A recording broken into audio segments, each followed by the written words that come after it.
en effet, on a quelques soucis des fois à faire comprendre à nos maîtres d'œuvre, à nos architectes. Ils sont quand même donc porteurs d'un projet architectural qui leur est propre. Ils ont aussi leur mot à dire sur l'aspect environnemental par rapport à leur projet et à leur imagination sur les projets qu'on veut leur faire exécuter. Et des fois on les choque.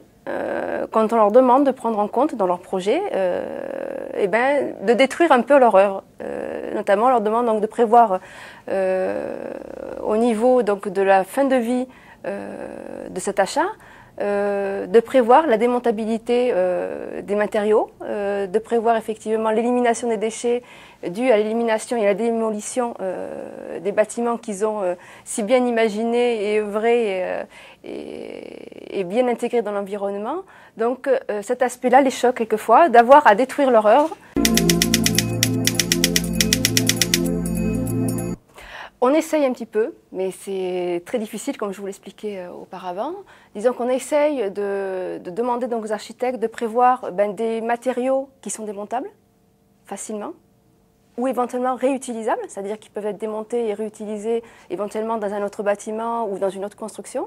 De prévoir donc aussi éventuellement la prise en compte de l'élimination de ces déchets qui sont induits donc, par cette démolition. Disons qu'on prévoit éventuellement le recyclage effectivement des lampes qui sont usées. Ça peut être prévu dans le marché en amont, c'est-à-dire quelle est l'élimination, quel type d'élimination on prévoit en amont.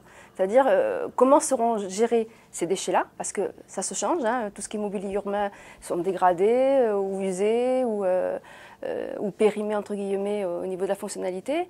Et donc on peut leur demander d'intégrer dans les cahiers des charges donc, le mode d'élimination qui devront être respectés à la fin de vie de ces produits ou de ces travaux.